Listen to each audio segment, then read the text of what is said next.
یا کسی اور چیز میں اگر سبقت لے جاتا ہے، کوئی قومی فخر کی بات ہوتی ہے تو ہم سب بطور قوم خوشی مناتے ہیں۔ ٹھیک۔ تو اسی طریقے سے اگر قومی طور پر کوئی ایسا کام ہے جو کہ غلط ہے اور اجتماعی شکل میں غلط ہو رہا ہے تو اس کی ذمہ داری اور اس کا افسوس ہم پر بھی آتا ہے۔ ایک تو یہ بات ہے اس کی۔ دوسری بات یہ ہے کہ جو چیزیں قومی سطح پہ یا اجتماعی سطح پہ کی جاتی ہیں ان میں، اور جو چیزیں انفرادی سطح پہ کی جاتی ہیں ان میں گناہ اور ان میں انسان پر آنے والے جو اس کے خراب اثرات ہیں اس پہ ایک لحاظ سے فرق ہوتا ہے۔ انفرادی طور پہ جب انسان کوئی کام کر رہا ہوتا ہے تو اس کے پاس اختیار اپنا ذاتی ہوتا ہے کہ وہ چاہے تو وہ یہ کام کرے، چاہے تو یہ کام نہ کرے۔ اگر ایک شخص ہے وہ سود پر لین دین کرتا ہے تو وہ زیادہ ذمہ دار اس لیے سمجھا جاتا ہے کہ وہ انفرادی حیثیت میں اپنے اختیار کو استعمال کرتے ہوئے یہ غلط کام میں شریک ہے یا غلط کام کر رہا ہے یا نہیں کر رہا۔ اس وجہ سے علماء کرام نے کسی کام میں، کسی گناہ کے ارتکاب میں یہ تفصیل لکھی ہے کہ اس میں یہ دیکھا جاتا ہے کہ انسان اس کے ساتھ براہ راست کس حد تک اس میں مداخلت کرتا ہے، یعنی بالواسطہ تعلق اس کا زیادہ ہے یا براہ راست تعلق زیادہ ہے۔ اگر کسی چیز سے اس کا براہ راست تعلق زیادہ ہے، براہ راست فیصلہ کرنے والا ہے، جی، تو پھر گناہ اور ثواب براہ راست اس شخص پر لوٹتا ہے۔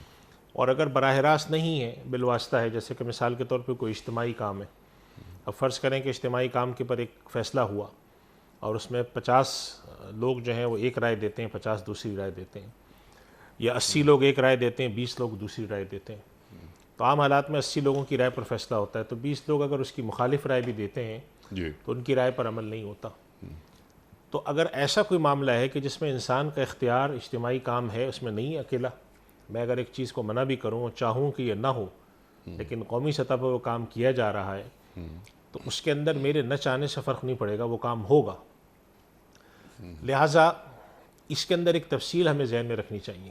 پہلی بات یہ ہے کہ اگر کوئی قومی سطح پہ غلط کام ہوتا ہے اور میں اس کام سے راضی نہیں ہوں تو کم سے کم حدیث شریف جو ایک آتی ہے، بڑی معروف حدیث، کہ اگر کوئی شخص برائی دیکھے تو اپنے ہاتھ سے اس کو دور کرے، ورنہ زبان سے کرے، ورنہ کم سے کم دل میں برا جانے۔ تو ہمارے پاس دو اختیار تو ہوتے ہیں، تصرف کا اختیار تو نہیں ہوتا کہ ہم کچھ کر نہیں سکتے، لیکن کم سے کم زبانی سطح پر اس کے بارے میں اپنی ناراضی کا اظہار کریں، اپنے اس سے ناخوش ہونے کا اظہار کریں، اور دل میں بھی ناخوش ہو کہ بھئی یہ کام غلط ہو رہا ہے، نہیں ہونا چاہیے۔ تو ایک تو یہ کام ہمیں کرنا ہے۔ اگر ہم اس سے راضی ہیں تو ایک حدیث میں آتا ہے کہ اگر کوئی شخص کسی گناہ سے راضی ہے، چاہے وہ نہ بھی کر رہا ہو، تو اس گناہ کا اس سے محض راضی ہو جانا کہ یہ کام صحیح ہو رہا ہے، اس کا مطلب یہ ہے کہ وہ کرنے والوں کے گروہ میں شامل ہے۔ تو ایک تو یہ بات رکھنی چاہیے کہ اگر قومی سطح پہ ایک کام غلط ہو رہا ہے، میرے اختیار سے باہر ہے، تو میں کم سے کم جو اختیار میں چیز ہے کہ برا سمجھوں یا کہیں پر اس کے بارے میں کوئی بات کر سکتا ہوں تو وہ کروں۔ دوسری بات یہ ہے کہ جن لوگوں کے ہاتھ میں زمام کار ہے، جن کے پاس اقتدار ہے، جن لوگوں کے کرنے سے فیصلے ہوتے ہیں، ان کو اگر ان کی ترجیحات میں یہ چیزیں شامل نہیں ہیں، اور بسا اوقات ہمیں محسوس ہوتا ہے کہ شاید ان کی ترجیحات میں حلال اور حرام اور اس طرح کی چیزیں شامل نہیں ہوتی، انہوں نے ایک سسٹم کو چلانا پیش نظر رکھا ہوتا ہے، صحیح طریقے سے چلے تو ٹھیک ہے اور غلط طریقے سے چلے تو ٹھیک ہے، تو پھر وہ حضرات اپنے فیصلے میں اس حد تک اللہ کے ہاں قابل سوال ہے، ان سے باز پرس ہوگی۔ آپ کو اللہ نے اختیار دیا، جی، آپ اس اختیار کو استعمال کرتے ہوئے 1 سال میں نہیں 10 سال میں کوئی متبادل چیز لا سکتے تھے، کوئی اچھا کام کر سکتے تھے، کوئی قرینے سے چیز ہو سکتی تھی، مگر اس کے باوجود نہ تو بدعنوانی پر کوئی اتنی خاص توجہ دی گئی، نہ نظام کی بہتری پہ توجہ دی گئی، اور نہ ہی اس کے کسی متبادل کو بنانے پہ توجہ دی گئی۔ اب مجبور ہو کر جب کوئی شخص جا رہا ہے کہ ملک کی بقا کا سوال آ رہا ہے اور اس نے جا کر بہرحال سود پر قرضہ لینا ہے، تو کم سے کم جو لوگ اس فیصلے کے کرنے کے اندر ذمہ دار ہیں ان سے اس معاملے میں باز پرس ہوگی۔ لہٰذا ہمیں یہ سمجھنا چاہیے کہ ہماری جتنی حد تک ذمہ داری بنتی ہے اس حد تک اس طرح کے جو غلط قومی اجتماعی فیصلے ہوتے ہیں اس کے بارے میں اپنی ناراضی، اپنی ناخوشی کا اظہار ہمیں کرنا چاہیے، چاہے وہ زبانی طور پہ ہو، چاہے وہ دل میں رکھنے کے طور پہ۔ اور جن لوگوں کو اللہ نے جس درجے کا اختیار دیا ہے اس درجے میں وہ کوشش کریں۔ یہ بات بالکل معقول ہے کہ ایک دن میں، یہ پاکستان جس طرح کے معاشی حالات میں گھرا ہوا ہے، ایک دن میں یہ چیزیں کرنا آسان نہیں ہے، لیکن اس کے لیے اللہ سبحانہ و تعالیٰ قرآن کریم کی ایک آیت ہے، صاحب اس سے میں بات عرض کروں کہ نبی کریم صلی اللہ علیہ وسلم کے پاس یہ منافقین اور یہ سب آتے تھے کہ ہم آپ کے ساتھ لڑنے جانا چاہتے تھے، ہم نہیں جا سکے، تو اللہ سبحانہ و تعالیٰ نے ایک انسانی نیت اور اس کے عمل کو پرکھنے کا ایک طریقہ بتایا. فرمایا وَلَوْ أَرَادُوا الْخُرُوجَ لَأَعَدُّوا لَهُ عُدَّةً, اگر یہ آپ کے ساتھ جانے کی نیت رکھتے نا تو کچھ تیاری کرتے. تو ظاہری اسباب انہوں نے تو کوئی اختیار کیے نہیں. جی اب جب آپ کو فتح ہوئی ہے, آپ کے پاس غلبہ آ رہا ہے, تو آ کر کہنے ہم تو چاہتے تھے ہم آپ کے ساتھ جائیں, ہم تو ایسے ہی پیچھے رہ گئے, ہماری یہ مجبوری وہ مجبوری تھی. تو اصل بات یہ ہے کہ جن لوگوں کے پاس جس درجے کا اختیار ہے تو اللہ تعالیٰ ان سے یہ نہیں پوچھے گا, کبھی امید ہے کہ اللہ یہ نہیں پوچھے گا کہ تمہاری موجودگی میں یہ نظام پورا کیوں نہیں بدلا, لیکن یہ ضرور پوچھ سکتا ہے کہ تمہارے پاس جو دائرے اختیار میں اتنی 4 چیزیں تھیں, 200 میں سے یہ 4 چیزیں تم نے کی یا نہیں کی, کیونکہ جو اختیار ہے میرا اس حد تک میں مسئول ہوں. چنانچہ اجتماعی کاموں میں ہمیں یہ چیز رکھنی چاہیے کہ ہم لوگ جو بحیثیت قوم کے ہیں ہمارا کوئی اختیار نہیں ہے, تو ہم اس درجے میں گناہ گار نہیں ہیں کہ جیسے براہ راست اختیار والا گناہ گار ہوتا ہے. لیکن اگر ہم اس کے بارے میں کوئی آواز نہیں اٹھاتے, ہم اس کے بارے میں دل میں برائی نہیں سمجھتے, تو پھر اللہ کے اس پہ باز پرس ہے. اور جن جن لوگوں کا جس قدر اختیار ہے اس قدر دائرہ اختیار میں ان سے سوال کیا جائے گا. تو اس وجہ سے اس بات کو اس پس منظر میں دیکھنا چاہیے اور اسی طرح سے اس کو سمجھنا چاہیے. اور ہمیشہ جس طرح کہ ہمارے یہاں, ہم ایک جمہوری ملک ہے, ہمارے یہاں ہر سیاسی پارٹی کا ایک منشور ہوتا ہے, تو جو سیاسی پارٹی اپنی منشور لاتی ہے, سیاسی پارٹیوں کے منشور کے اندر جہاں بہت ساری چیزیں ڈالنی چاہیے, وہ عوام کو ان سے یہ مطالبہ کرنا چاہیے کہ ہم نے اس ملک کو لیتے وقت اور ویسے بحیثیت مسلمان اللہ سے عہد کیا ہے کہ ہم اس ملک میں ہمارے اختیار میں جو کچھ بھی آئے گا ہم اس کے اندر تیرے حکم کی پابندی کریں گے. تو آپ حضرات اپنے منشور میں یہ چیز شامل کریں. یہ کوئی ایسا نہیں ہے کہ کوئی مذہبی جماعت ہو تو اس کے منشور میں یہ ہوگا کہ وہ قرآن اور حدیث کو مانیں گے, اور اگر کوئی ایسی جماعت ہے جو مذہبی جماعت نہیں ہے, صرف ایسی سیاسی جماعت ہے, تو اس کے منشور میں نہیں ہوگا. یہ تو ایک مسلمان کی زندگی کا منشور ہے, چاہے اجتماعی شکل میں ہو انفرادی, کہ اس نے اللہ اور اس کے رسول صلی اللہ علیہ وسلم کے بتائے ہوئے طریقے کو کے اوپر معاشرے کو قائم کر کے چلانا ہے. وہی جو قرآن کریم کی ایک آیت ہے کہ اللہ تعالیٰ فرماتے ہیں کہ ہم نے انبیاء کو اس لیے بھیجا لیقوم الناس بالقسط, تاکہ لوگ ایک عدل اور انصاف کے نظام پہ قائم ہوں.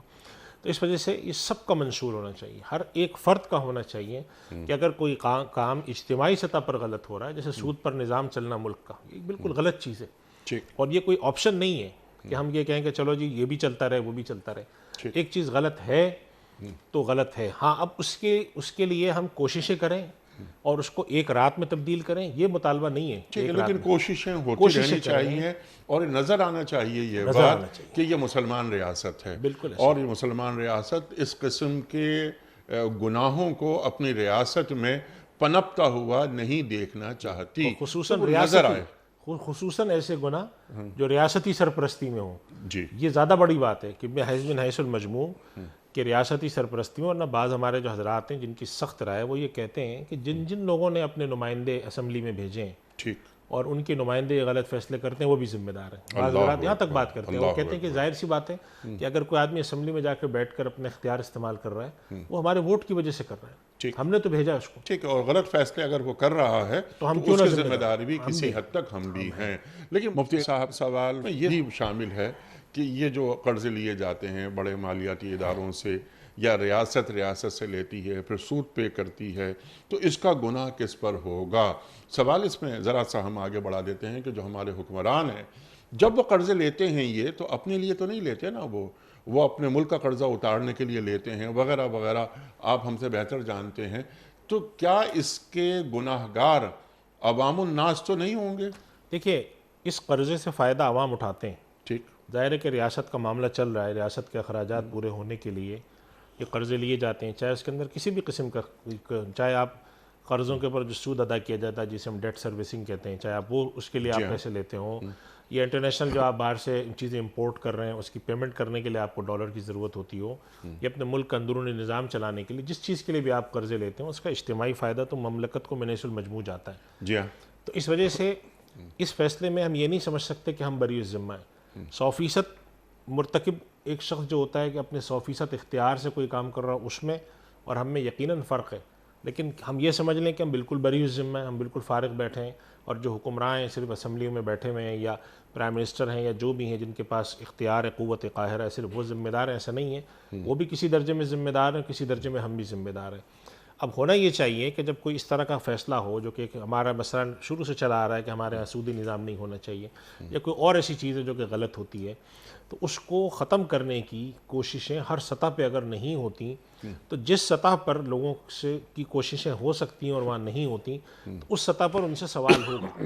جی اب اس میں اتنی تفصیل کہ کس کو کتنا فیصد گناہ ہوگا جی ہاں یہ تو ہم نہیں کہہ سکتے، لیکن اتنی بات کہہ سکتے ہیں کہ ہر شخص کسی نہ کسی درجے میں ذمہ دار ہے، اور اگر وہ اپنے درجے کی حد تک کوشش کر لیتا ہے، جیسے میں نے عرض کیا کہ وہ اس کے بارے میں آواز اٹھاتا ہے، مطالبات پیش کرتا ہے۔ آپ نے دیکھا ہوگا ہمارے یہاں پر بہت سارے حضرات ہیں کہ جو آئے دن اس کے خلاف مظاہرے بھی کرتے ہیں، آوازیں بھی اٹھاتے ہیں، جو کہ ایک اچھی بات ہے کہ کم سے کم لوگوں کو پیغام جا رہا ہے، معاشرے کے اندر ایک آواز زندہ ہے کہ بھئی یہ چیز غلط ہے، اس کے خلاف کام کریں آپ، یہ چیز غلط ہے، ہمارے یہاں سے ختم ہونی چاہیے۔ تو اگر اس طرح کی کوششیں کی جاتی ہیں تو جس کا جتنا دائرہ اختیار ہے اس حد تک اس کو ذمہ دار ہے، لیکن چونکہ یہ قرضے پاکستانی قوم کے اوپر آتے ہیں، پاکستانی قوم اس کی ذمہ دار ہوتی ہے اور فائدہ بھی پاکستانی قوم اٹھاتی ہے، تو جو لوگ ان قرضوں کو قوم پر من حیث المجموع مسلط کرتے ہیں، اگر ان کے پاس کوئی اور اختیار ہوتا اور وہ پھر بھی کر رہے ہیں تو وہ زیادہ بڑے گناہ گار ہیں، ٹھیک ہم اتنے درجے میں گناہ گار نہیں ہیں۔ اور اس کے ساتھ ساتھ جیسے میں نے بات عرض کی کہ جن لوگوں کے پاس اختیار ہے، جن کو فیصلے کرنے ہیں، ان کی ترجیحات میں یہ چیزیں نہیں ہیں، اور ہم آپ اس کو آئے دن دیکھتے ہیں۔ نک صاحب اس پر گفتگو کی ضرورت نہیں ہے کہ ان کی ترجیحات میں یہ نہیں ہے۔ بہت سارے لوگ تو اس چیز کو اس تصور کو ہی غلط سمجھتے ہیں کہ بھئی یہ کیا ہے، سب ایسے ہی چلا آ رہا ہے، حالانکہ ایک اسلامی ریاست ہونے کے ناطے یہ بات بالکل معقول ہے کہ کسی بھی کام کو تدریجاً کیا جا سکتا ہے، ایک رات میں ایک جنبش قلم نہیں ہوتا، لیکن تدریج کا یہ مطلب بھی نہیں ہوتا کہ کسی کام کو کرنے میں آپ 200 سال لگا دیں۔ ٹھیک تو اگر آپ کی طرف سے سنجیدہ کوششیں ہوں تو یقیناً اللہ سبحانہ و تعالیٰ کی طرف سے آپ سے مواخذہ نہیں ہوگا، چاہے آپ اسی گناہ میں مبتلا ہوں، اگر آپ کی کوشش باہر نکلنے کی ہے۔ اور اگر کوئی کام آپ کا چھوٹا گناہ ہے، چنانچہ علماء نے اس پر گفتگو کی ہے کہ کبیرہ گناہ بعض وہ چیزیں جو کہ بہت معمولی گناہ ہے، صغیرہ گناہ ہے، اگر آپ ان کو دائمی طور پہ کرتے ہیں، اصرار ہے آپ کا اس پر، تو وہ جا کر بھی کبیرہ گناہ میں بدل جاتے ہیں۔ تو اس کی تشریح میں علماء نے یہ بات لکھی ہے کہ ایک آدمی ہے، ایک چھوٹا گناہ کرتا ہے، اس کو گناہ نہیں سمجھتا، یا اس کی نظر میں یہ کوئی بے معنی بات ہے، تو وہ اس کے لیے زیادہ بڑا سوال بن سکتا ہے۔ اس کے مقابلے میں ایک آدمی کسی بڑے گناہ میں مبتلا ہے لیکن مستقل کوشش کرتا ہے یہ چھوٹ جائے، اللہ تعالیٰ فرماتے ہیں کہ انسان کی کوشش کو بروز قیامت دیکھا جائے گا، پرکھا جائے گا۔ اگر گناہ سے، چنانچہ بات ہماری لمبی ہوتی ہے لیکن وہ آخری بات میں اس کو بڑی مشہور حدیث ہے کہ ایک شخص نے توبہ کرنے کے لیے وہ جا رہا تھا، بنی اسرائیل کا ایک واقعہ آتا ہے نا جس میں اس نے 99 قتل کیے تھے، ایک اور قتل کیا اور جاتے جاتے اس کی روح قبض ہو گئی۔ اللہ تعالیٰ نے فرشتوں کو حکم دیا کہ اس کی زمین کو ناپ کے دیکھو کہ کس طرف زیادہ ہے، توبہ کی طرف ہے یا اس طرف ہے۔ تو یہ ایک واقعہ آتا ہے جس کا سبق یہ ہے، اس واقعے کی سند پر گفتگو مقصود نہیں، سبق اس کا یہ ہے کہ اس شخص نے کتنے بڑے گناہ کیے تھے لیکن بالآخر وہ اللہ کی طرف جب بڑھا تو اللہ تعالیٰ نے اس کی توبہ قبول کی۔ تو اس چیز کو دیکھنا چاہیے کہ اگر ہم من حیث المجموع کی کوشش کرتے ہیں، چاہے ہو سکتا ہے 20 سال کامیاب نہ ہو، 25 سال کامیاب نہ ہو، لیکن اس کوشش پر ہمیں اجر ہے، اس کوشش پہ ثواب ہے اور کوشش کے ہم مکلف ہیں۔ اور اگر ہم کوشش نہیں کرتے اور اگر کوئی کوشش کر رہا ہے ہم اس کا مذاق اڑاتے ہیں یا ہم سمجھتے ہیں کہ یہ سب ایسی بیکار کی باتیں ہیں یا لایانی باتیں ہیں اور ہمیں ان سب چیزوں میں نہیں پڑھنا چاہیے اور اسلام نے ان سب چیزوں سے کچھ منع نہیں کیا ہے، سب صحیح ہے آج کے دور میں، تو پھر ہمیں اس چیز کے اوپر سوچ لینا چاہیے کہ کیا ہمارا ایمان مکمل ہے، یہ خالی دعویٰ ہے صرف۔ اور سمجھوتے، مسلسل سمجھوتے، مداہنت، ایسی چیزیں اپنی دین میں برداشت کر لینا جس کا دین سے کوئی تعلق نہیں ہے، تو یہ چیز پھر اللہ سبحانہ و تعالیٰ نے جو حق کے آگے کھڑے ہونے کی بات کہی ہے اس کا تصور ہی ختم ہو جاتا ہے۔ ہر وہ چیز جو نہیں آئی کسی ایسی قوم کی طرف سے آئی جو طاقتور تھی، ہم نے اس کی بات قبول کر لی، ہم اس کی بات کو معیشت میں قبول کر لیں، معاشرت میں قبول کر لیں، کھانے میں قبول کر لیں، تو اس کا مطلب تو یہ ہوا کہ 200 سال بعد تو پھر اس قوم کی نہ کوئی شناخت ہے نہ کوئی بنیاد ہے۔ تو ہم تو پھر اقبال کے خاص ہے ترکیب میں قوم رسول ہاشمی، تو وہ خاص ہے ترکیب میں قوم رسول ہاشمی نظر نہیں آئے گی نا پھر وہ۔ بالکل ایسی بہت اچھی بات آپ نے فرمائی، اور مفتی صاحب کیونکہ بات بہت لمبی ہوتی چلی گئی، صرف ایک نقطہ چھوٹا سا 10-15 سیکنڈ کا، کہ ایک دینی ریاست ہوتی ہے اور ایک سیکولر ریاست، اپنے اعمال اپنے افعال میں دونوں میں فرق واضح نظر آنا چاہیے کہ یہ ریاست وہ ہے کہ جس میں کلمہ طیبہ پڑھا جاتا ہے، جس میں 5 وقت اذان دی جاتی ہے۔ اگلا سوال راجہ زاہد منیر صاحب کا سوال ان کا یہ ہے کہ مفتی صاحب طلاق کے بعد عدت کے دن پہلا نوٹس دینے سے شروع ہو جاتے ہیں یا 3 نوٹس دینے کے بعد شروع ہوتے ہیں؟ حنیف صاحب یہ جو مسئلہ ہے یہ پروگرام میں آ گیا تو میں اس پہ تھوڑی سی گفتگو آپ کی اجازت ہو تو لمبی کروں گا۔ ہمارے یہاں جو آئلی قوانین کے تحت طلاق کا طریقہ ہے یہ بہت ہی ایک تشویشناک اور جسے میں کہتا ہوں متنازع چلا آ رہا ہے مدتوں سے، اور اس کے بارے میں سپریم کورٹ کی شریعت اپیلٹ بینچ ایک زمانے میں فیصلہ دے چکی ہے کہ یہ بھی دائرۂ سماعت میں آتے ہیں. ابھی تک اس پر سماعت نہیں ہوئی ہے. علماء کرام کا چاروں مسالک کے جو ائمہ ہیں ان کا اس بات پہ اتفاق ہے کہ طلاق جو ہے وہ تحریراً شرط نہیں ہے، وہ زبانی بھی ہو سکتی ہے. ٹھیک ہے. بعض حضرات اس کے لیے گواہ کی شرط لگاتے ہیں، لیکن جو گواہ کی بھی شرط لگاتے ہیں انہوں نے بھی کہیں تحریر کی شرط نہیں لگائی ہے. جیسے کہ فقہ امامیہ میں گواہ کی شرط ہے، لیکن انہوں نے بھی تحریر کی شرط نہیں لگائی، وہ زبانی طلاق کو قبول کرتے ہیں. ہمارے جو آئلی قوانین ہیں یہ کہتے ہیں کہ جب تک طلاق کا نوٹس نہ آئے طلاق نہیں مانی جاتی. اب ہوتا یہ ہے بسا اوقات کہ ایک شخص ہے، اس نے کئی لوگوں کی موجودگی میں اپنی بیوی کو طلاق دی، اور ایک مرتبہ نہیں دی، متعدد دفعہ دی، گواہان بھی موجود ہیں. اب ہر مسلک کے لحاظ سے، یعنی تمام فقہ جو دنیا میں موجود ہیں مسلمانوں کی، ان سب کے لحاظ سے طلاقیں ہو گئی ہیں. لیکن اس نے اگر نوٹس نہ دیا ہو تو اس صورت میں اب جب آپ جاتے ہیں، اب میں عام لوگوں کی بات کر رہا ہوں، قانون اوپر کی سطح پہ کیا کرتا ہے، ایک عام آدمی جو جاتا ہے اس کا تعلق یونین کونسل سے پڑتا ہے. یونین کونسل میں وہ جا کے کہتا ہے کہ جی میری طلاق ہو گئی ہے اور گواہان موجود ہیں، یا عورت خود اپروچ کرتی ہے یونین کونسل کو، کہتے ہیں جی ہم تو کچھ نہیں جانتے، کوئی نوٹس دیا آپ نے؟ کہتے ہیں جی نوٹس تو نہیں دیا میں نے. تو کہتے ہیں آپ نوٹس دیں. جب نوٹس آئے گا پھر اس کے بعد وہ مصالحتی کونسل کے طور پہ ان کو بلاتے ہیں، پھر دوسری دفعہ بلاتے ہیں، تیسری دفعہ پھر جا کے وہ طلاق کی کارروائی مکمل ہوتی ہے. اب جب یہ طلاق کی کارروائی مکمل ہوتی ہے تو اس کے بعد پھر وہ کہتے ہیں اب آپ عدت شمار کریں. ٹھیک. یہ سوال اصل میں یہ ہے. جی بالکل یہی. اس کا جواب یہ ہے کہ یہ بات ذہن میں رکھنی چاہیے کہ اگر شرعی نقطہ نظر سے طلاق واقع ہو چکی ہے، یعنی مثلاً اگر ہمارے ہاں جیسے اس ملک میں رہنے والے لوگ ہیں، یا تو وہ فقہ حنفی کی اتباع کرتے ہیں، یا فقہ اہل حدیث کی کرتے ہیں، یا فقہ امامیہ کی کرتے ہیں، کچھ فقہ شافی کے بھی حضرات ہیں، اگر ان کے مسلک کے اعتبار سے، اپنے کسی بھی مسلک کے اعتبار سے زبانی طلاق ان کی واقع ہو گئی ہے تو عدت اس دن سے شروع ہوگی. اچھا. چاہے نوٹس انہوں نے بھیجا ہو یا نہ بھیجا ہو. نوٹس بھیج دیا تو اس سے کوئی فرق نہیں پڑتا. اور اسی طریقے سے اگر طلاق کا پہلا نوٹس انہوں نے بھیج دیا ہے، فرض کریں کہ انہوں نے کوئی طلاق نہیں دی، نوٹس کے ذریعے دے رہے ہیں، تو پہلا جو انہوں نے نوٹس بھیجا ہے اور اس کے بعد ان کا رجوع کا ارادہ نہیں ہے اور رجوع کی کوئی کیفیت نہیں ہے، تو اسی نوٹس کے بعد سے عدت شروع ہو جاتی ہے. اچھا. 3 نوٹسوں تک انتظار کرنے کی کوئی ضرورت نہیں ہے. تو یہ بات ذہن میں رکھیں ان کے جواب میں کہ اگر طلاق واقع ہو چکی ہے، فقہ حنفی کے یہ ماننے والے ہیں، فقہ حنفی کے اعتبار سے، فقہ اہل حدیث کے اعتبار سے ہو گئی، یہ فقہ امامیہ کے کسی بھی اعتبار سے زبانی طلاق اگر ہو گئی تو آپ کی عدت شروع ہو گئی، چاہے آپ نے نوٹس بھیجا ہو یا نہ بھیجا ہو. اس چیز کا ہمیں خیال رکھنا چاہیے، اور میں سمجھتا ہوں کہ ہماری جتنی بھی سیاسی جماعتیں، خصوصاً مذہبی جماعتیں، ان کی ذمہ داری بنتی ہے کہ اس کے حوالے سے وہ قانون سازی کی مہم چلائیں، پارلیمنٹ میں وہ چیز پیش کریں، اپیلٹ بینچ میں جائیں، کہ اس کی وجہ سے بڑے مارکے ہیں. ابھی آپ کو یاد ہوگا حال میں ایک لاہور ہائی کورٹ کا ایک فیصلہ بھی آیا تھا جس کے اندر انہوں نے اس طرح کی بات کہی تھی کہ جو عدت کے دوران نکاح کیا جائے وہ نکاح فاسد ہے، باطل نہیں ہے.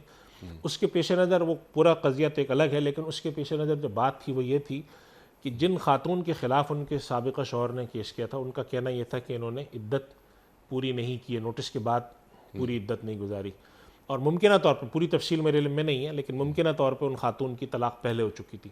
تو ہوتا یہ ہے کہ اگر کسی خاتون کی طلاق پہلے ہو چکی ہو اور نوٹس بعد میں آئے، مثلا طلاق ان کی ہو گئی پچھلے سال اکتوبر میں، اور نوٹس ان کا آیا، نوٹس کا قضیہ مکمل ہوا جا کے اس سال 2022 میں، تو نوٹس کے بعد وہ کہتے ہیں عدت پوری کریں، جبکہ شرعاً عدت ان کی 3 مہینے گزرنے کے نتیجے میں وہ پوری ہو چکی ہے. اب اگر ان کو نوٹس کے بعد وہ فوراً نکاح کرتی ہیں تو شرعاً یہ نکاح بالکل درست ہے، لیکن قانون کے تحت یہ نکاح عدت کے دوران ہوا ہے. چنانچہ شوہر عموماً یہ کرتے ہیں، ان کے خلاف جا کر وہ حدود آرڈیننس کے تحت ایک پرچہ کٹوا دیتے ہیں کہ اس عورت نے عدت کے دوران نکاح کیا ہے، جان بوجھ کر کیا ہے، لہٰذا حدود آرڈیننس کے تحت اس پر زنا کا کیس دائر کیا جائے. جبکہ ان خاتون کا موقف یہ ہوتا ہے کہ میرے پاس فتویٰ موجود ہے، میرے طلاق اس تاریخ کو ہوئی تھی، یہ کارروائی ہم نے بعد میں کی یونین کونسل کی، لہٰذا میں نے جو نکاح کیا ہے وہ باوجود اس کے کہ نوٹس پیریڈ کے ختم ہونے کے 4 دن بعد یا 10 دن بعد کیا ہے، لیکن میری عدت پوری ہو چکی ہے. لہٰذا وہ ایک، میرا صرف عرض کرنے کا مقصد یہ ہے کہ یہ جو تنازع ہے قانون جو یونین کونسل والا ہے وہ، اور جو شرعی قوانین کے درمیان جو فرق ہے، اور یہ اتنی مسلم بات ہے کہ اس پر گفتگو کی ضرورت نہیں. پچھلے کوئی 40-45 سال میں اس پر بہت گفتگو ہو چکی ہے. ان قوانین کی تصحیح کی ضرورت ہے. یہ سوال اسی لیے پیدا ہوتے ہیں کہ لوگ طلاقیں دے دیتے ہیں, شرعاً طلاق ہو جاتی ہے, گواہان موجود ہوتے ہیں, نوٹس کی ایکسچینج نہ کرنے کی وجہ سے وہ سمجھا جاتا ہے کہ ان میں طلاق نہیں ہوئی ہے, اور جب تک کہ وہ 3 نوٹس پورے نہ ہوں اس وقت تک ان کو میاں بیوی سمجھتے رہتے ہیں, حالانکہ میاں بیوی کا رشتہ ان کا ختم ہو چکا ہوتا ہے. ٹھیک ہے. اس وجہ سے یہ اگر کوئی قانون ہے تو یہ شرعی قوانین کے خلاف ہونے کی وجہ سے شرعاً معتبر نہیں ہے. طلاق جس دن دی جائے گی اس دن کے بعد سے عدت شروع ہوگی. ٹھیک. اس دوران اگر شوہر رجوع کر لیتا ہے 1 طلاق یا 2 طلاق کی صورت میں تو وہ رجوع مکمل ہو سکتا ہے, اور اگر تیسری طلاق اس نے دے دی یا ایک ہی الفاظ میں 3 طلاقیں دے دیں تو جس وقت طلاق دی اس وقت سے عدت شروع ہوگی, اور اس کے بعد سے دیکھا جائے گا کہ اگر وہ خاتون جو ہے ان کے مینسٹرول پیریڈ ہوتے ہیں تو وہ 3 ماہواریاں ورنہ 3 مہینے, اس کے بعد ان کی عدت مکمل ہو جائے گی. تو یہ ایک شرعی حکم ہے, اس کے مطابق ان کو عمل کرنا چاہیے. سبحان اللہ سبحان اللہ, بالکل کلیئر آپ نے بات فرما دی. احسن رفیق صاحب ہیں امریکہ سے. ان کا سوال یہ ہے, بڑا سمپل سوال, کہ ہم امریکہ میں $1 کا ایک لاٹری ٹکٹ لے لیتے ہیں, اگر لاٹری نکل جائے تو ہمیں لاکھوں ڈالر انعام میں ملتے ہیں. کیا دین میں ایسی لاٹری خریدنے اور اس پر انعام لینے کو جائز قرار دیا جاتا ہے؟ نہیں, یہ بالکل جوا ہے, جوئے کی شکل ہے یہ. ٹھیک ہے. اور پاکستان میں بھی ایک زمانے میں بہت ہوتا تھا, تو سپریم کورٹ نے اس پر 25 سال پہلے پابندی لگائی تھی. اچھا. یہ جوئے کی شکل ہے. اچھا. اور یہ جوا لوگوں کو محسوس اس لیے نہیں ہوتا کہ اس کے اندر جو سبسکرپشن ہے, یہ کنٹریبیوشن کہہ لیں آپ, یہ جو لوگ پیسے دے رہے ہوتے ہیں وہ بہت چھوٹی اماؤنٹ ہوتی ہے. مثال کے طور پہ امریکہ کے لحاظ سے $5 یا $10 کوئی بڑی رقم نہیں ہے. ٹھیک. لیکن یہ پھر بھی جوا ہے, اور کھیلنے والوں کی تعداد بہت زیادہ ہوتی ہے. مثال کے طور پہ 10 لاکھ لوگ جو ہیں, اگر ہر مہینے کوئی $1, کوئی $2, کوئی $3 دے رہا ہو, تو اس لاٹری والوں کے پاس ہر مہینے تقریباً $10 سے $20 لاکھ کا ریونیو آ رہا ہوتا ہے. ٹھیک. اور اس میں سے وہ قرآن اندازی کر کے کچھ کو دے دیتے ہیں انعام, باقی وہ خود رکھتے ہیں. یہ صراحتاً جوا ہے, اور اللہ سبحانہ و تعالیٰ نے جوئے کو اور اس کو بالکل صراحتاً حرام اور شیطان کا رجس من عمل الشیطان کہا ہے. جی. شیطان کے جو گندے غلیظ اور گھناؤنے کام ہے اس میں سے کہا ہے. اور قرآن کریم نے جوئے اور شراب کے بارے میں ایک خاص بات بتائی ہے کہ جوئے کے ذریعے شیطان تمہارے درمیان لڑائی عداوت پیدا کرتا ہے. اور حقیقت یہی ہے کہ جوا کھیلنے والے جتنے لوگ بھی ہوتے ہیں, چونکہ جوا پانسے کا کام ہوتا ہے, سامنے والے کی اگر نصیب میں کوئی چیز ہو گئی تو یہ اس کو ناپسند ہوتی ہے, اور اگر اس کے نصیب میں ہو گئی تو سامنے والے کو ناپسند ہوتی ہے. اس کے مقابلے میں تجارت جو ہے اس کے اندر دونوں کو چونکہ نفع حاصل ہوتا ہے, جو بیچنے والا ہے اس کو پیسے ملتے ہیں, جو خریدار ہے اس کو چیز ملتی ہے, تو وہ ایک دوسرے کے خلاف عداوت نہیں ہوتی. اس وجہ سے یہ صراحتاً حرام ہے, اور اس طرح کی لاٹری وغیرہ میں بالکل حصہ نہیں لینا چاہیے. اور اگر کسی نے حصہ لے لیا ہے تو وہ ٹکٹ پھاڑ کے پھینک دے, اور یہ واپس کر سکتا ہے تو واپس کر دے. کلیئر. لاٹری حرام ہے, سراسر حرام ہے. رفیہ ناز صاحبہ کا سوال ہے, انہیں کوئی شکایت بھی ہے. وہ یہ فرماتی ہیں کہ مفتی صاحب, مال سے محبت ایک فتنہ ہے, اس میں کوئی شک نہیں. آپ لوگ اپنے پروگرام میں بس اتنا ہی بتاتے ہیں, آپ لوگ یہ نہیں بتاتے کہ اس فتنے سے دور کیسے رہا جاتا ہے. انیق صاحب, اصل میں دیکھیے, مال سے محبت, مال کے محبت کے 3 درجے ہیں, میں عرض کر دوں. ٹھیک. پہلا درجہ یہ ہے کہ مال سے اس قدر تعلق رکھنا کہ جس سے انسان کی بنیادی ضرورت پوری ہو, انسان کسی کے اوپر ڈپینڈنٹ نہ ہو, کسی کا محتاج نہ ہو, اپنی ضرورتیں پوری کرتا ہو. اس قدر مال سے تعلق رکھنا شرعاً ضروری ہے. نبی کریم صلی اللہ علیہ وسلم کی خدمت میں اگر کوئی شخص, ایسے 1-2 واقعات آتے ہیں کہ آپ کی خدمت میں ایک صحابی آئے اور بہت فقیر تھے, انہوں نے آپ سے کہا کہ 10 دراز کیا کہ رسول اللہ کچھ مجھے عطا فرمائیے. تو آپ صلی اللہ علیہ وسلم نے ان کو, وہاں حاضرین میں صحابہ کرام بیٹھے تھے, مگر ان میں سے کسی سے نہیں کہا کہ ان کو 5 درہم 10 درہم دے دو. آپ نے فرمایا کہ تمہارے گھر میں کچھ ہے تو وہ لے کر آؤ. تو وہ لے کر آئے, ان کے ہاتھ میں ایک پیالہ تھا پرانا لکڑی کا. تو آپ صلی اللہ علیہ وسلم نے اس لکڑی کے پیالے کے بارے میں فرمایا کوئی مجھ سے خریدے گا؟ تو ایسی تھا پیارا تھا, اتنی قیمت بھی نہیں تھی, لیکن صحابہ کرام نے اللہ کے نبی صلی اللہ علیہ وسلم کے اس کہنے پر, ایک صحابی نے کہا میں 1 درہم دوں گا, آپ نے فرمایا کہ 2 دے گا, تو ایک نے کہا رسول اللہ میں دے دوں گا. 2 درہم آپ نے لیے, اور ان صاحب کا وہ جو فقیر صحابی تھا ان کا پیالہ ان کو دیا, اور ان سے کہا آپ 2 درہم لو اور جا کر جو ہے تم کچھ لے کر آؤ. کلہاڑی کا وہ جو پھل منگایا دھار, اور اس میں اپنے دستے مبارک سے لکڑی کا دستہ لگایا, اور جا کر کا لکڑی کاٹو اور لکڑیاں کاٹ کے بیچو. وہ گئے, پھر 1-1.5 ہفتے بعد آئے, ان کے پاس 4-5-6-7 درہم تھے. تو آپ صلی اللہ علیہ وسلم نے فرمایا کہ تم یہ کچھ اس سے کھانا لے لو اپنے گھر کے لیے، کچھ پہننے کا کپڑا لے لو. پھر فرمایا کہ دیکھو یہ اس سے کہیں بہتر ہے کہ تمہارا ہاتھ دراز کرنا، ہاتھ پھیلانا ٹھیک قیامت کے دن تمہارے ماتھے پر ایک داغ بن کر آئے. ٹھیک اس کے نتیجے میں علماء نے لکھا ہے کہ مال سے اس قدر تعلق جس سے انسان اپنی بنیادی ضرورتیں پوری کرے، حلال حرام کی جو بنیادی فرق ہیں جس کے لیے انسان کو ضرورت پیش آتی ہے، اس کی زیر کفالت جو بچے بیوی ہیں، اس حد تک مال کا کمانا، مال سے تعلق رکھنا یہ ضروری ہے. اور اگر انسان اس سے غافل ہوگا تو عقل مند اور سمجھدار ہونے کے باوجود غافل ہے تو وہ گناہ گار بھی ہے. اچھا دوسرا درجہ یہ ہے کہ انسان مال سے تعلق رکھے لیکن مال کی محبت کو خدا کے احکام کے تابع رکھے. خدا کا حکم اوپر ہو، مال کی محبت نیچے. سبحان اللہ. خوب کماتا ہے کمائے. آپ صلی اللہ علیہ وسلم نے فرمایا کہ نعم المال الصالح للرجل الصالح، کیا ہی خوب ہے اچھا مال نیک آدمی کے لیے. وجہ اس کی کیا آپ نے ارشاد فرمائی کہ اس کے پاس مال ہوتا ہے، وہ خوب اللہ کے راہ میں خرچ کرتا ہے، مستحقین کی مدد کرتا ہے، غریبوں کی مدد، اس کے مال سے دوسروں کو نفع پہنچتا ہے. تو اگر ایسا شخص ہے کہ وہ مال کماتا ہے لیکن خدا خوفی بھی ہے، حلال حرام کا فرق رکھتا ہے، مال کا حق ادا کرتا ہے، اللہ کے راستے میں خرچ کرتا ہے، وَيُطْعِمُونَ الطَّعَامَ عَلَىٰ حُبِّهِ مسکینا و یتیما و اسیرا پر عمل کرتا ہے، خوب خرچ کرتا ہے اللہ کے راہ میں، تو اس مال کی محبت بھی منع نہیں ہے. ایک تیسرا درجہ ہے جو منع ہے، اور وہ درجہ کیا ہے کہ مال غالب ہو، مال اوپر ہو اور اللہ کا حکم نیچے ہو. حدیث شریف میں آتا ہے قیامت کی نشانی میں سے نشانی ہے کہ انسان مال کمائے گا اور اس کو اس کی پرواہ نہیں ہوگی کہ وہ کہاں سے آ رہا ہے. اللہ اکبر. یعنی اس نے کہا مال آنا چاہیے. آج کل ہم دیکھتے ہیں نا لوگ دوسروں کی زمینوں پہ قبضہ کرتے ہیں، حرام کھاتے ہیں، مال لوٹتے ہیں، قبضے کرتے ہیں، بےایمانیاں کرتے ہیں، فراڈ کرتے ہیں اور کہتے ہیں یہ ہماری اسمارٹنیس ہے.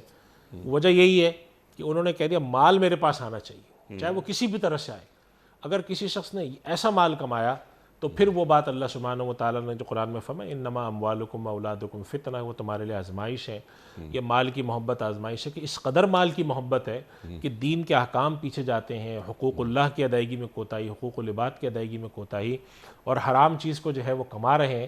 تو یہ چیز پھر شرعاً جو ہے گناہ میں شامل ہو جاتی ہے اور اللہ سبحانہ و تعالیٰ نے اس کو منع فرمایا. تو جو مال کی محبت مطلقاً منع نہیں ہے. ایک تو یہ بات عرض کر دوں میں. دوسری بات یہ ہے اللہ کی راہ میں خرچ کرنے سے اور یہ امید رکھنے سے کہ مجھے زیادہ ملے گا اور دنیا میں زیادہ اپنے آپ کو اٹکانے سے بچانے کی کوشش کرنے میں مال سے تعلق ذرا کم ہوتا ہے. اللہ سے دعا بھی کرنی چاہیے کہ میرے اللہ میرا دل مال سے اتنا نہ اٹکے کہ مجھے یہاں سے جانا مشکل ہو، بہت زیادہ مال کی طرف رغبت ہو. اس حد تک مال کمانا، اس حد تک اپنے پاس رکھنا کہ انسان کسی کا محتاج نہ ہو، اس کی ضرورتیں حاجتیں پوری ہو جائیں، یہاں تک ٹھیک ہے. پھر ایسی چیزوں کا مطالعہ کرنا، ایسی چیزیں سننا جس میں اللہ کے نبی صلی اللہ علیہ وسلم نے ترغیب دی ہے سادہ زندگی کی، ترغیب دی ہے کہ انسان دنیا میں ہلکا پھلکا رہے، ترغیب دی ہے کہ انسان دنیا کے اندر صلی اللہ علیہ وسلم کی ایک حدیث میں جس میں ارشاد فرمایا کہ عیش و عشرت پسند نہ ہو، سادہ زندگی بسر کرنے کا عادی ہو. اس سے کیا ہوتا ہے کہ انسان مال کی محبت کم ہوتی ہے. جب اخراجات انسان بڑھاتا ہے، غیر ضروری طور پر نمود و نمائش کی طرف بڑھتا ہے، تو پھر اس کو پیسے کی بھی ضرورت ہوتی ہے. اگر آپ 50 ہزار روپے کی 2 لاکھ روپے کی گھڑی پہننے کے عادی ہوں اور آپ 25 ہزار روپے کے کپڑے ڈیزائنر پہننے کے عادی ہوں تو نتیجہ یہ نکلے گا آپ کے اخراجات بڑھتے ہیں. اور ہوتا کیا ہے کہ اعلموا انما الحیات الدنیا لعب و لہو و زینت و تفاخر، بس کچھ نہیں ہوتا. صرف میں نے بہت اچھی گھڑی ایک برانڈڈ پہن لی تو اس سے صرف یہ ہوتا ہے کہ دوسرے مجھے دیکھ کر متاثر ہو جاتے ہیں، اس سے میں خوش ہو جاتا ہوں، اس کے علاوہ کچھ نہیں ہے. تو اس طرح کی چیزوں کو اگر نظر میں رکھیں کہ اللہ تعالیٰ نے مال ہمیں اس لیے نہیں دیا کہ ہم دنیا میں آ کے فخر کریں، مباحات کریں، ہم دوسروں کو دکھائیں کہ جو چیز ہمارے پاس ہے تمہارے پاس نہیں ہے. زینت اختیار کریں، صاف ستھرا رہیں، کسی کی محتاجی نہ ہو، اس حد تک ہمارے پاس دولت ہو، یہ ضروری ہے. اور پھر دولت ہمارے لیے ذخیرہ آخرت بنے کہ ہم لوگوں کے اللہ کی راہ پہ خرچ کریں. زکوٰۃ جوڑ کر حصہ نہ دیں بلکہ زکوٰۃ سے بڑھتی دیں. اور قرآن کریم میں جو فرمایا گیا کہ اگر تم جو ہے وہ صدقات دیتے ہو، اور حدیث شریف میں بھی اس بات کا مضمون آتا ہے کہ جیسے قرآن کریم میں وما انفقتم من شیء فہو یخلف، تم کوئی اس کے راستے میں خرچ کرتے ہو تو وہ لوٹا دیتا ہے. اور حدیث شریف میں بھی آتا ہے کہ صدقہ کرنے سے مال کم نہیں ہوتا. تو اس نظریے کے تحت اگر مال کے ساتھ تعلق رکھا جائے تو پھر وہ مال کی محبت جائز دائرے میں ہوتی ہے کہ آپ حرام حلال کی بھی فکر کرتے ہیں، حقوق اللہ حقوق العباد کی بھی فکر کرتے ہیں، اور اللہ کی راہ میں خوب خرچ کر کے مالی عبادت انجام دیتے ہیں. تو مالی عبادت انجام دینے والے لوگ ان لوگوں میں شامل ہیں جن کے بارے میں قرآن کریم میں سورۃ البقرہ کی دوسری آیت میں فرمایا وَمِمَّا رَزَقْنَاهُمْ يُنْفِقُونَ، جن کی تعریف کی اللہ سبحانہ و تعالیٰ نے یؤمنون بالغیب ویقیمون الصلاۃ وَمِمَّا رَزَقْنَاهُمْ يُنْفِقُونَ. ہم نے جو ان کو عطا کیا ہے اس میں سے وہ خرچ کرتے ہیں، تو اللہ کو پسند آتے ہیں ایسے لوگ۔ تو اس سے کیا فائدہ ہوتا ہے کہ مال آ بھی رہا ہوگا، مال آپ کے پاس جمع بھی ہو رہا ہوگا، تو اللہ کی راہ میں خرچ کرنے سے اس کی محبت کم ہو رہی ہوگی۔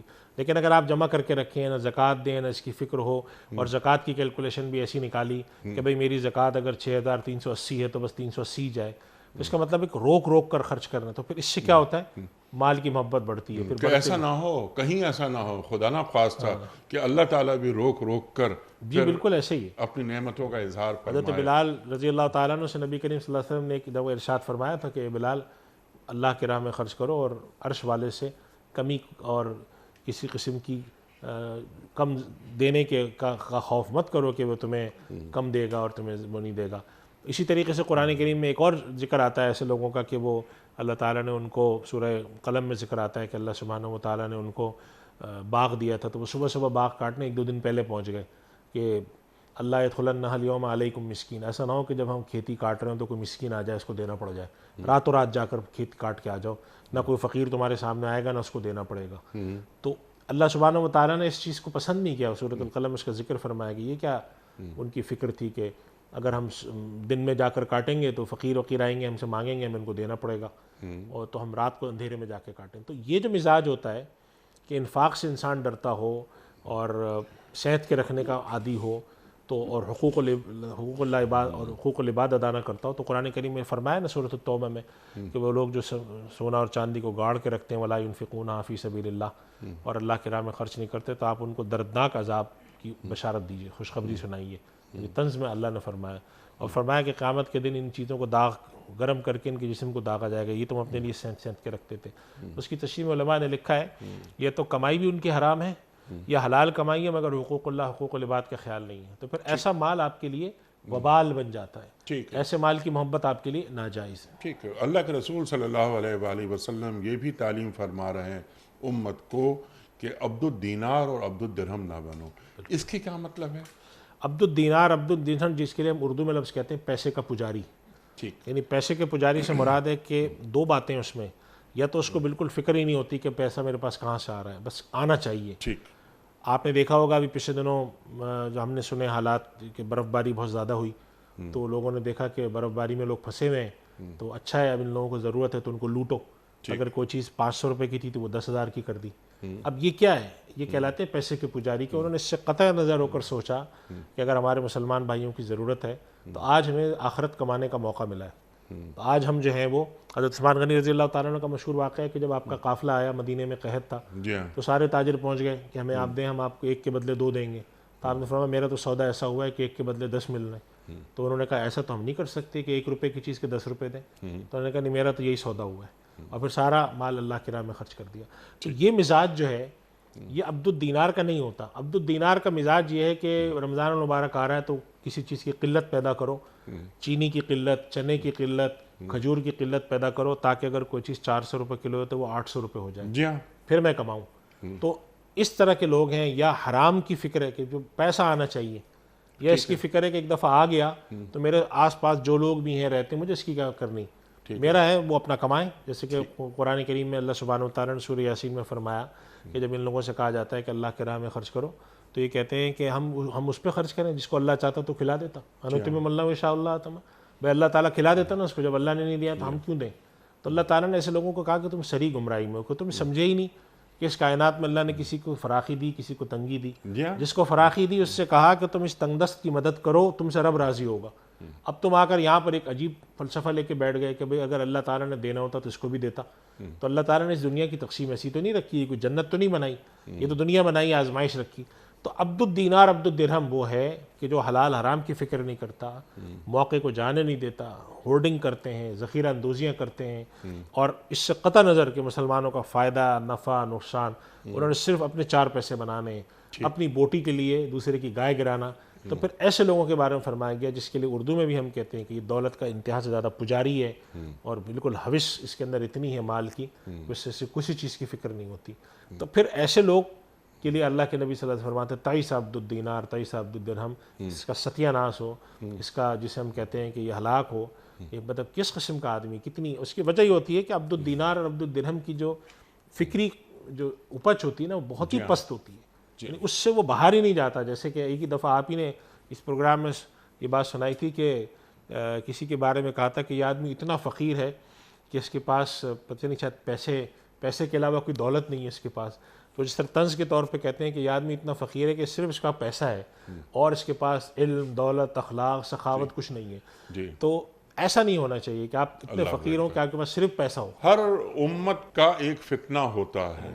اللہ کے رسول فرما رہے ہیں صلی اللہ علیہ وآلہ وسلم میری امت کا فتنہ مال ہے. جی اللہ اکبر. تو اس فتنے سے دور رہا جائے. آپ نے بالکل واضح کر دی بات کہ ضروریات ہیں، کسی کے آگے ہاتھ نہیں پھیلانا پڑے. لیکن کیا ضروری ہے کہ میرے گھر میں ایک گاڑی سے اگر کام نکلتا ہو تو 10 گاڑیاں کھڑی ہوئی ہوں؟ میرا ایک گھر، چھوٹے گھر میں گزارا ہو سکتا ہے، تو ایسا نہ ہو کہ میرا 1000 گز کا گھر ہے اور 2 افراد رہنے والے. تو یہ ناقدری ہے اور اللہ تعالیٰ کی نعمتوں کا استحصال ہے. جو کچھ رب کا ہے وہ سب کا ہے، یہ بس ذہن میں رہنا چاہیے. اور یہ پیسہ کیا ہے؟ پیسے کی جگہ ہاتھ ہے، پیسے کی جگہ دل نہیں ہونا چاہیے. استغنا، اب استغنا پہ کسی اور پروگرام میں بات کریں گے انشاءاللہ کہ استغنا کہتے کسے ہیں. کچھ ویڈیو کوسچنز آپ کی خدمت میں مفتی صاحب.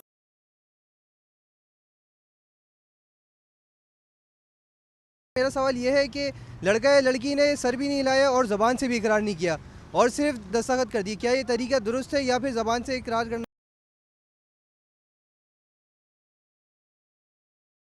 ویسے عام طور پہ ایسا ہوتا تو نہیں ہے کہ جہاں پر آپ جائیں اور وہاں پر وہ زبان سے اقرار نہ کریں. عام طور پہ تلقین کرتے ہیں. اگر کہیں پر لڑکا بیٹھا ہوا ہے اور خطیب موجود ہیں تو وہ تو ان سے پوچھتے ہیں اور الفاظ کہلواتے ہیں، مائک سامنے کرتے ہیں. جی لیکن اگر فرض کریں کہ ایسا کوئی سمجھ میں آتا ہے کہ جہاں پر انہوں نے صرف دستخط بھی کیے ہیں تو دستخط اس بات کی علامت ہے ٹھیک کہ وہ اپنے آپ کو، اگر وہ لڑکا ہے تو بطور شوہر لڑکی کو نکاح میں قبول کر رہا ہے، اور اگر وہ لڑکی ہے تو وہ لڑکے کو بطور شوہر نکاح میں قبول کرے. اور دستخط اگر اس نے کیے ہیں تو یقیناً نکاح نامے پہ کیے ہیں. جی اس میں باقی تفصیلات بھی ہوتی ہیں کہ کس سے نکاح ہو رہا ہے، کتنا مہر ہے، تو شرعاً یہ نکاح ہو جائے گا. بہتر یہ ہے کہ باقاعدہ طور پہ الفاظ ادا کیے جائیں تاکہ لوگ سنیں. لیکن اگر الفاظ ادا نہیں کیے گئے اور دستخط بھی کر دیے گئے تو اس سے بھی پھر نکاح منعقد ہو جاتا. سبحان اللہ سبحان اللہ. اگلا سوال لیتے ہیں.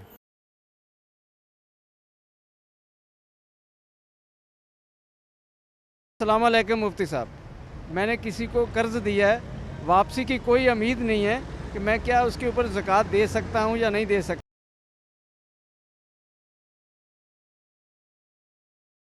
پوچھ رہے ہیں کہ فرض کریں کہ انہوں نے کسی کو 50,000 قرضہ دیا ہے اور اب وہ اس آدمی سے کوئی امید نہیں کہ 50,000 واپس آئے.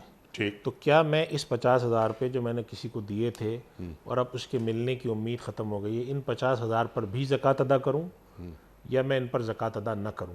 ٹھیک. تو اس کا جواب یہ ہے کہ اگر کوئی قرضہ ایسا ہے، آپ نے کسی قرضے پر اصولاً زکوٰۃ ہوتی ہے، یعنی قرضے پر زکوٰۃ کا مفہوم یہ ہے کہ میں نے اگر کسی کو قرضہ دیا اور مجھے اس سے پیسے لینے ہیں، جس کو آج کی زبان میں ہم کہتے ہیں ریسیویبل، جی کہ میرا اگر کوئی قابل وصول مال ہے تو میں جب زکوٰۃ کا حساب کروں گا تو میں اس کو بھی شامل کروں گا کہ یہ پیسے مجھے فلاں صاحب سے لینے ہیں. لیکن اگر کسی وجہ سے یہ امید ختم ہو جاتی ہے اور اندازہ ہوتا ہے کہ یہ صاحب اب پیسے نہیں دیں گے، تو پھر ایسے جو قرضے ہیں جن کو ہم بیڈ ڈیٹ کی اس طرح استعمال کرتے ہیں، جی تو ان کو پھر زکوٰۃ کے حساب کتاب میں سے منع کر دیا جاتا ہے، ان پر زکوٰۃ نہیں. لہٰذا اگر یہ اپنی زکوٰۃ کی کیلکولیشن کرتے ہیں تو ان 50,000 روپے پر زکوٰۃ نہیں ہے، اس لیے کہ ابھی 50,000 ملنے کی امید ختم ہو چکی ہے.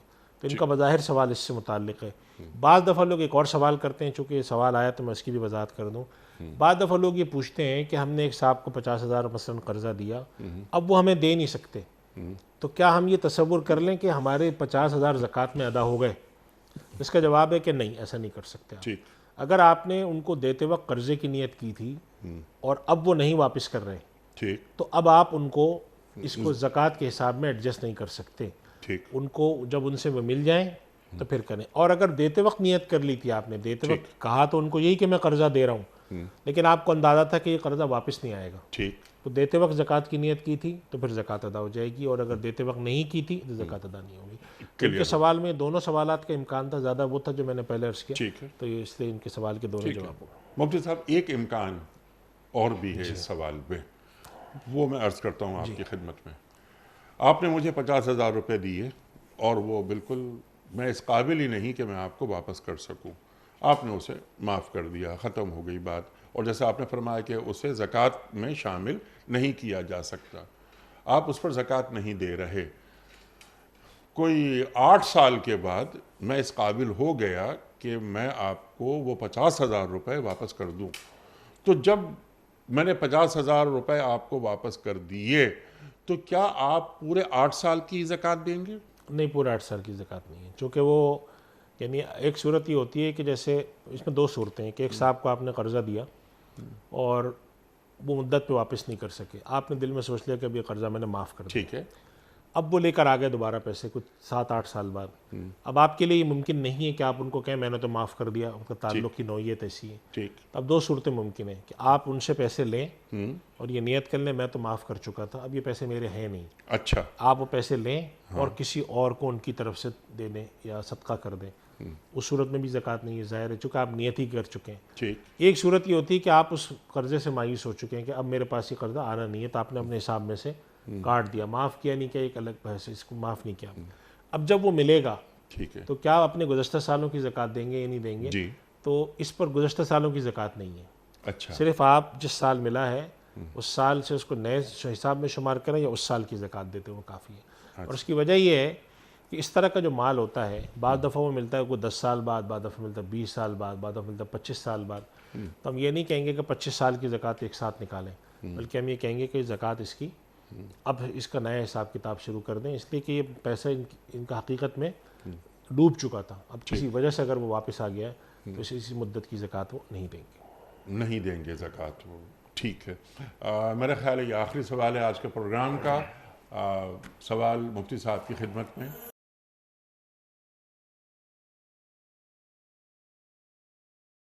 السلام علیکم مفتی صاحب, میرا سوال آپ سے یہ ہے کہ اللہ تعالیٰ کو انسان کا اپنے آگے رونا اور گڑ گڑانا کیوں پسند ہے؟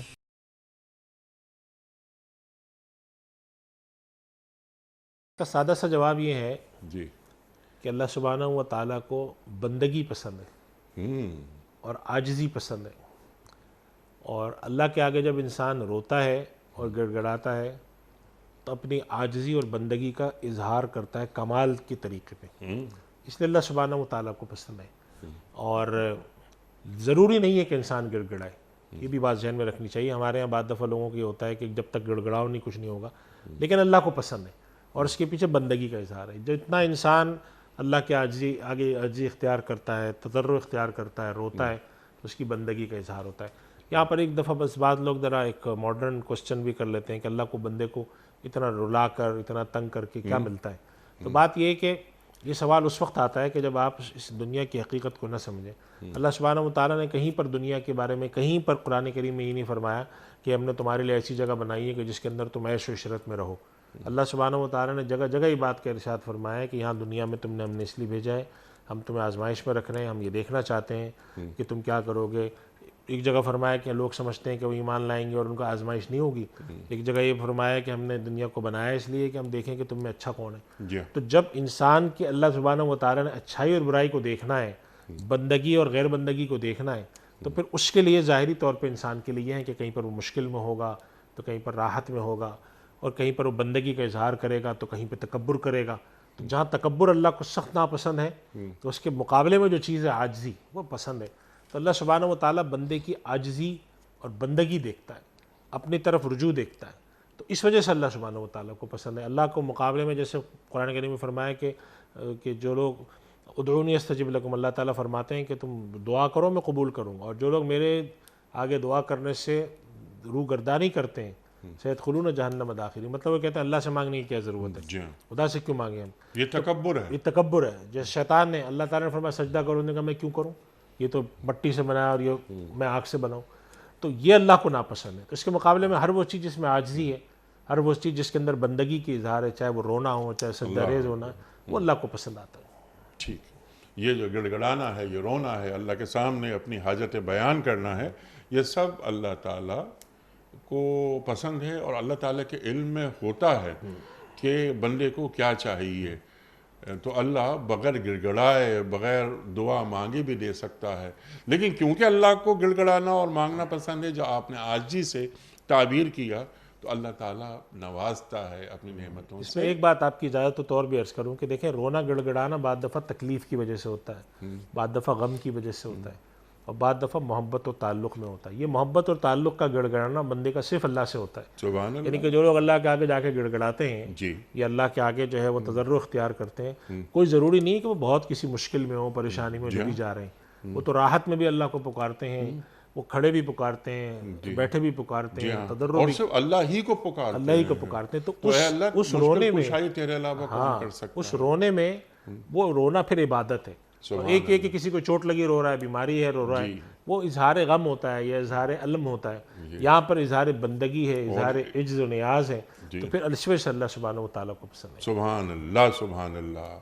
مفتی صاحب آپ کا بڑا ممنون، بڑا شکر گزار، آپ تشریف لائے. خواتین و حضرات، ہمارے علماء کو اللہ سلامت رکھے، تشریف لاتے ہیں اور ہمارے اور آپ کے پوچھے گئے سوالات کے شافی جوابات قرآن و سنت کی روشنی میں عطا فرماتے ہیں.